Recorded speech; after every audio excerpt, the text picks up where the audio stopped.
Hola, hoy vamos a meternos de lleno en una ley que de verdad está haciendo una diferencia en Chile.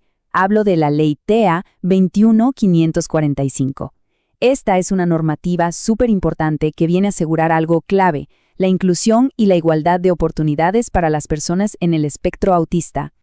Pero bueno, más allá del título y el número de la ley, la pregunta del millón es esta, ¿no? ¿Qué significa todo esto en la práctica? O sea, para las miles de personas y familias en Chile, ¿cómo les cambia la vida? Bueno, de eso se trata este análisis, de entender el impacto real que tiene. Ok, para entender por qué esta ley es tan, pero tan importante, tenemos que echar un vistazo atrás, ver el camino que se recorrió para llegar hasta acá.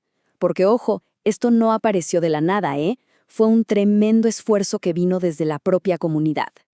Y miren nomás esta línea de tiempo. Esto tomó años. Empezamos en 2016, con la declaración del Día Nacional de Concienciación sobre el Autismo, y de ahí un largo camino hasta que la ley se promulgó en 2023. Pero lo más increíble de todo esto es el rol protagónico que tuvieron las familias y, ojo, más de 200 organizaciones. O sea, esta ley de verdad se cocinó desde abajo con la gente, con participación ciudadana de verdad.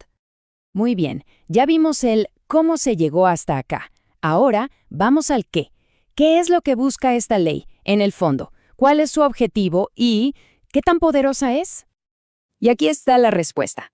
Es una ley marco. ¿Y eso qué significa? Bueno, pónganle atención a esto porque es clave. No es solo una declaración de buenas intenciones, para nada. Una ley marco tiene dientes, por así decirlo. Tiene la fuerza para obligar a que todas las instituciones, tanto públicas como privadas, cambien sus reglas del juego y se adapten a lo que dice la ley.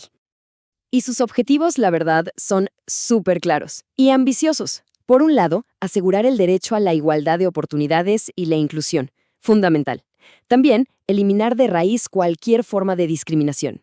Pero lo que me parece genial es que busca un abordaje integral. ¿Qué quiere decir esto? Que conecta salud, educación y lo social. No son islas separadas, sino que todo tiene que funcionar en conjunto.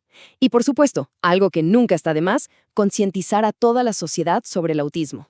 Bueno, como con cualquier ley, las palabras importan, y mucho. El lenguaje que usa es fundamental porque define con precisión a quiénes protege y qué es lo que protege. Así que vamos a revisar algunas de esas definiciones clave. Primero, ¿a quién se refiere la ley? Bueno, a la persona con trastorno del espectro autista. Y lo interesante es cómo lo define, reconociendo una diversidad en el neurodesarrollo. Pero aquí hay un punto que no podemos pasar por alto. El diagnóstico tiene que venir de un equipo interdisciplinario de salud. ¿Por qué es tan importante? Porque así nos aseguramos de que haya una mirada completa, profesional, y no que sea solo una etiqueta puesta a la rápida. Y acá, atención, porque viene una distinción que es crucial. La ley lo deja clarísimo. TEA no es sinónimo de discapacidad. Es una condición, sí, que podría llegar a generar una discapacidad si el impacto funcional en la vida de la persona es significativo. Por eso mismo, la certificación de la discapacidad es un proceso completamente voluntario, es una decisión personal. Otra cosa que hace la ley, y que la verdad ya era hora, es que le da un reconocimiento formal a la figura de la persona cuidadora. Y fíjense que la definición es bien amplia, ¿eh? Incluye a cualquier persona que dé asistencia o cuidado, no importa si le pagan o no, si es algo temporal o permanente. Es un reconocimiento a un rol que es sin duda vital.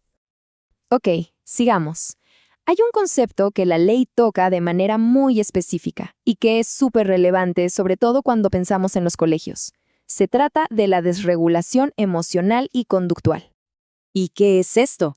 La ley lo describe como una reacción motora y emocional súper intensa. Un momento en que la persona simplemente no puede comprender lo que siente y le cuesta un montón autorregularse. Desde afuera se puede ver como un descontrol. Pero lo realmente valioso de cómo lo aborda la ley es que reconoce que esto no pasa porque sí. Puede ser una respuesta a factores del entorno que generan mucho estrés, e incluso, y esto es importante, por la propia conducta de los adultos. Ahora vamos a lo concreto, a lo que se vive en el día a día. Uno de los impactos más directos y tangibles de esta ley está en el ámbito del trabajo y la educación. Y es que acá la ley se pone los pantalones largos, por así decirlo. Introduce un cambio gigante en el Código del Trabajo. Crea un derecho completamente nuevo, uno que antes sencillamente no existía, para los padres, madres o tutores que trabajan. ¿Y cuál es este derecho? Pues que los padres, madres o tutores legales de un menor de edad con diagnóstico de TEA tienen derecho a un permiso para ausentarse de su trabajo. ¿El motivo? Para poder ir a atender emergencias que afecten la integridad del niño o niña en su establecimiento educacional. Esto, para muchas familias, es un cambio práctico y real que da una tranquilidad enorme. Ok, todo esto suena muy bien en el papel, ¿cierto? Pero siempre está la duda. ¿Qué pasa si no se cumple? Porque una ley es letra muerta si no se respeta. ¿Qué se puede hacer en esos casos? Bueno, la ley pensó en esto, y es súper importante saberlo. No solo entrega derechos, sino que también entrega las herramientas para defenderlos. Hay canales bien claros y específicos para actuar si las cosas no se están haciendo bien. Y miren, el camino está trazado. Hay 3 vías de denuncia, 3 pasos concretos para exigir que se cumplan los derechos. Primero, si el problema es en el colegio, se puede acudir a la Superintendencia de Educación. Segundo, si hay una acción u omisión arbitraria, se puede poner una denuncia en el juzgado de policía local.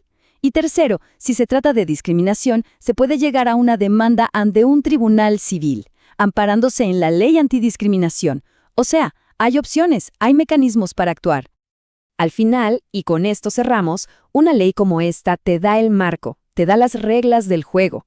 Pero su éxito real, el que de verdad importa, depende de todos nosotros.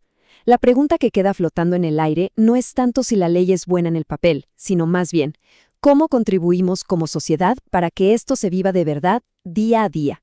¿Cómo hacemos para que no sea solo un texto, sino una realidad que construya un Chile mucho más inclusivo para todos?